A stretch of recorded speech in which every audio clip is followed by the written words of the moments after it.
அனைவருக்கும் வணக்கம். நம்ம இன்றைக்கி கோதுமை உப்புமா எப்படி பண்ணுறது அப்படின்னு பார்க்கலாங்க. அதுக்கு முதல்ல ஒரு கடாயில் நிலக்கடலையை போட்டு நல்லா வறுத்து எடுத்து வச்சுக்கோங்க. வறுத்த நிலக்கடலை அப்படின்னா தோல் நீக்கி எடுத்து வச்சுக்கோங்க. அதுக்கப்புறம் ஒரு கடாயில் எண்ணெய் விட்டுக்கோங்க. எண்ணெய் விட்டு கடுகு போட்டு கடலைப்பருப்பு உளுந்தம்பருப்பு போட்டுக்கோங்க. அதுக்கப்புறம் வறுத்து வச்ச நிலக்கடலையும் உள்ளே ஆட் பண்ணிக்கோங்க. ஆட் பண்ணி நல்லா கலந்து விட்டுக்கோங்க.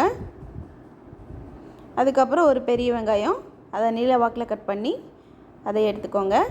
அதுக்கப்புறம் கொஞ்சம் கருவேப்பிலை, பச்சை மிளகா ஆட் பண்ணி நல்லா கலந்து விட்டுக்கோங்க. வெங்காயம் நல்லா பொன்னிறம் ஆகணும். அதுக்கப்புறம் ஒரு துண்டு இஞ்சி சின்ன சின்னதாக கட் பண்ணி அதையும் உள்ளே ஆட் பண்ணிக்கோங்க. அதுக்கப்புறம் ஒரு தக்காளியை சின்ன சின்னதாக கட் பண்ணி அதையும் உள்ளே ஆட் பண்ணிக்கோங்க. அதுக்கப்புறம் ஒரு ஸ்பூன் உப்பு ஆட் பண்ணி நல்லா கலந்து விட்டுக்கோங்க. தக்காளி நல்லா மசிஞ்சு வரும்போது நம்ம 2 டம்ளர் அளவில் ரவை எடுத்திருக்கோம். அதனால் 1 டம்ளருக்கு 2 டம்ளர் அளவு தண்ணி அப்படிங்கிற அளவில் 4 டம்ளர் தண்ணி எடுத்துருக்குதுங்க. அது தண்ணியை உள்ளே ஆட் பண்ணிக்கலாங்க.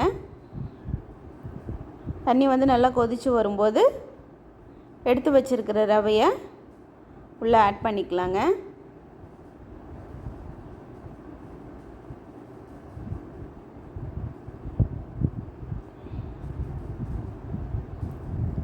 ஸ்டவ் மீடியம் ஃப்ளேமில் வச்சு குக் பண்ணிக்கோங்க.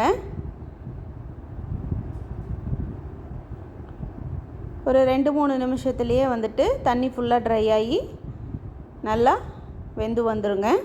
கடைசியாக மல்லி இலை போட்டு ஸ்டவ் ஆஃப் பண்ணிக்கலாங்க. நல்லா டேஸ்டான கோதுமை உப்புமா ரெடி. இந்த உப்புமாவை 3 பேர் வரைக்கும் சர்வ் பண்ணலாங்க. இந்த உப்புமா கூட தேங்காய் சட்னி, சாம்பார் இந்த மாதிரி வச்சு சாப்பிட்லாங்க. மார்னிங் பிரேக்ஃபாஸ்ட்டுக்கு, நைட் டின்னருக்கு கூட வச்சு சாப்பிட்லாங்க. இது ரொம்ப ரொம்ப ஹெல்த்தி. குழந்தைங்கள்லேருந்து பெரியவங்க வரைக்கும் எல்லாருமே சாப்பிட்லாங்க. இந்த வீடியோ உங்களுக்கு பிடிச்சிருந்தா like, share and subscribe. Thank you for வாட்சிங்.